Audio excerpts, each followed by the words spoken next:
കേരളമാണ് ഇന്ന് ഇന്ത്യയിൽ ആകെയുള്ള ഒരേ ഒരു ഇടതുപക്ഷ ഗവൺമെന്റ് നിലനിൽക്കുന്ന സംസ്ഥാനം.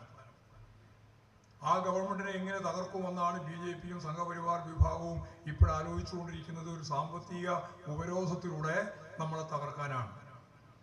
ഇന്ന് രാവിലെ പത്രം വന്നപ്പോൾ നികുതി വിഹിതത്തിൽ 41% ഉണ്ടായിരുന്നത് 1% കുറച്ച് ഇവിടെ വീണ്ടും കേരളം ഉൾപ്പെടെയുള്ള സംസ്ഥാനങ്ങൾക്ക് പ്രതിസന്ധി ഉണ്ടാക്കാനുള്ള നീക്കമാണ് നടക്കുന്നത് എന്ന് ഇന്ന് പത്രത്തിൽ ഞാനും നിങ്ങളും എല്ലാം വായിച്ചു. 1% കുറക്കുകയാണ് നമ്മുടെ വിഹിതം. 41% നിന്ന് 40% കുറക്കുക.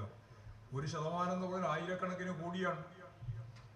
ഇങ്ങനെ ഓരോ ദിവസവും ഗവേഷണം നടത്തിയിട്ട് കേരളത്തിലെ ഇടതുപക്ഷ ജനാധിപത്യ മുന്നണി ഗവൺമെന്റിനെ ഞാൻ നേരത്തെ പറഞ്ഞതുപോലെ ഒരു പ്രതിരോധത്തിലാക്കുന്നതിന് വേണ്ടിയുള്ള ബോധപൂർവമായ നീക്കമാണ് കേന്ദ്രം. ഇത് സാമ്പത്തിക മേഖലയിൽ ഇന്ത്യയിലെ സമ്പത്ത് മുഴുവൻ വലിയ കുത്തക മുതലാളിമാരുടെ കൈകളിലേക്ക് എത്തിക്കുകയാണ്. അദാനിയുടെയും അംബാനിയുടെയും ടാറ്റയുടെയും മുരളിയുടെയും ഒക്കെ കൈകളിലേക്ക് എത്തിക്കുകയാണ്. സമ്പന്നർ കൂടുതൽ സമ്പന്നരായിക്കൊണ്ടിരിക്കുകയാണ്, ദരിദ്രർ കൂടുതൽ ദരിദ്രരായിക്കൊണ്ടിരിക്കുകയാണ്. പട്ടിണി കൂടിക്കൊണ്ടിരിക്കുകയാണ്, തൊഴിലില്ലായ്മ വളർന്നുകൊണ്ടിരിക്കുകയാണ്, സാധനത്തിന്റെ വില വർദ്ധിച്ചുകൊണ്ടിരിക്കുകയാണ്. ഒരു അടിസ്ഥാനപരമായ നിലപാടും ജനങ്ങൾക്ക് വേണ്ടി സ്വീകരിക്കാൻ തയ്യാറില്ല. എല്ലാം കേന്ദ്രീകരിക്കുന്നത് ബഹുരാഷ്ട്ര കമ്പനികൾക്ക് വേണ്ടിയും അതുപോലെ തന്നെ ഇന്ത്യൻ കുത്തക മുതലാളിമാർക്കും വേണ്ടിയിട്ടാണ് എന്ന് ഇപ്പോഴും വ്യക്തമാക്കപ്പെടുകയാണ്. ഇങ്ങനെയുള്ള ഒരു സാഹചര്യത്തിൽ പാർട്ടി രാഷ്ട്രീയ പ്രമേയത്തിന്റെ ഭാഗമായിട്ട് ചൂണ്ടിക്കാണിച്ചതുപോലെ ഒരു അമിതാധികാര വാഴ്ച, അതാണ് ഈ ഇന്ത്യയിൽ ഇപ്പോഴും നടന്നുകൊണ്ടിരിക്കുന്നത്. രാഷ്ട്രീയ പ്രമേയത്തിന്റെ ഭാഗമായിട്ടൊരു പുതിയ പദം ഞങ്ങൾ ഉപയോഗിച്ചിട്ടുണ്ട്. ആ പദം നിയോ ഫാസിസ്റ്റിക് എന്ന പദമാണ്. പുതിയ ഫാസിസ്റ്റ് പ്രവണത എന്നാണ് അതിന്റെ അർത്ഥം. ഇത് സംബന്ധിച്ച് ഇപ്പോഴും ചർച്ച നടക്കുന്നുണ്ട്. ആ ചർച്ചയിലേക്ക് ഇപ്പം ഞാനിപ്പോൾ കടക്കാൻ ഉദ്ദേശിക്കുന്നില്ല. ചിലർ പറയുന്നത് ഇതിപ്പോൾ തന്നെ ഫാസിസം ആയിട്ടുണ്ട് എന്നാണ്.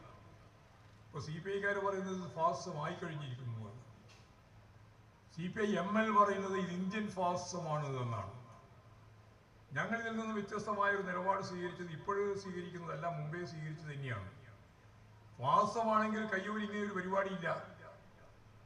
ഉണ്ടോ?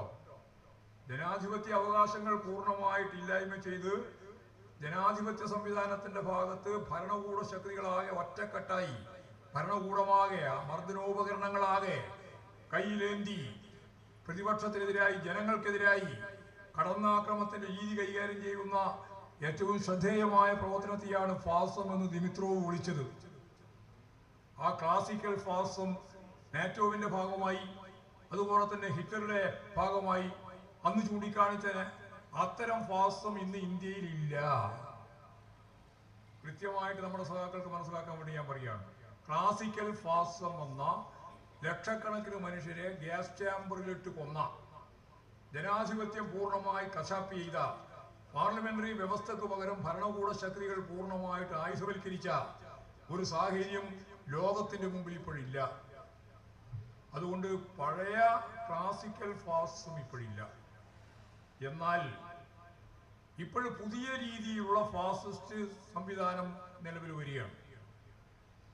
പാർട്ടി സംഘ കമ്മിറ്റി വളരെ വ്യക്തമായിട്ട് പറഞ്ഞു, ഇന്നത്തെ ഇന്ത്യൻ പരിതസ്ഥിതിയിൽ കുത്തക മുതലാളിമാരുടെ താല്പര്യം സംരക്ഷിക്കാൻ, കോപ്പറേറ്റീവുകളുടെ താല്പര്യം സംരക്ഷിക്കാനാണ്. അതിന് ഏറ്റവും അടിസ്ഥാനപരമായിട്ട് അവർ ഉപയോഗിക്കുന്നത് മതധ്രുവീകരണമാണ്, ഹിന്ദുത്വ അജണ്ട. ആ ഹിന്ദുത്വ അജണ്ടയിലൂടെ അമിതാധികാര വാഴ്ച സംഘടിപ്പിക്കുന്നതിന് നേതൃത്വം കൊടുക്കുന്ന പുതിയ ഫാസിസ്റ്റ് പ്രവണതയുള്ള ഗവൺമെന്റാണ് നരേന്ദ്രമോദി ഗവൺമെന്റ് എന്നാണ് നമ്മൾ വിലയിരുത്തിയത്. ഫാസിസമാണ് എന്ന് ഇപ്പോഴും പറഞ്ഞില്ല. അടിയന്തരാവസ്ഥ വന്നപ്പോഴും ഞങ്ങൾ ഫാസിസം എന്ന് പറഞ്ഞിട്ടില്ല. അടിയന്തരാവസ്ഥയെ പറ്റി പറഞ്ഞത് ഇത് അർദ്ധ ഫാസിസമാണെന്നാണ്. അർദ്ധ ഫാസിസം. അന്ന് പ്രതിപക്ഷ നേതൃത്വം മുഴുവൻ ജയിലിൽ കിടക്കുകയായിരുന്നു. പാർലമെന്ററി ജനാധിപത്യ സംവിധാനമൊക്കെ സ്തംഭിപ്പിച്ച് നിർത്തിയായിരുന്നു. എന്നിട്ട് നമ്മളന്ന് പറഞ്ഞത് അർദ്ധ ഫാസിസമാണ് എന്നാണ്. ഇന്ന് ഇതിന്റെ അജണ്ടയാണ്. നമുക്കറിയാം, 22-ാം പാർട്ടി കോൺഗ്രസിലും 23-ാം പാർട്ടി കോൺഗ്രസിലും നമ്മൾ പറഞ്ഞു വെച്ചതിന്റെ ഏറ്റവും അവസാനത്തെ വിമർശനാത്മകമായ പദപ്രയോഗമാണ് ഇപ്രാവശ്യം നമ്മൾ നടത്തിയത്. 2 സമ്മേളനത്തിൽ നമ്മൾ പറഞ്ഞു, ഈ ഭരണകൂട സംവിധാനത്തിന്റെ ഭാഗമായിട്ട് ഫാസിസ്റ്റ് പ്രവണതകൾ ശക്തിപ്പെട്ടു വരികയാണ്. 22-ാം പാർട്ടി കോൺഗ്രസ്, 23-ാം പാർട്ടി കോൺഗ്രസ് പറഞ്ഞു ഫാസിസ്റ്റ് പ്രവണതയുടെ അജണ്ട കൈകാര്യം ചെയ്യുകയാണ് എന്ന്. ഇന്നിപ്പോ 24-ാം പാർട്ടി കോൺഗ്രസ് നമ്മൾ പറഞ്ഞു വെച്ചു ഈ അജണ്ട ന്യൂ ഫാസിസ്റ്റ് രീതിയിലാണ് കൈകാര്യം ചെയ്യുന്നത് എന്ന് പറഞ്ഞാൽ ഫാസിസത്തിലേക്കാണ് യാത്ര.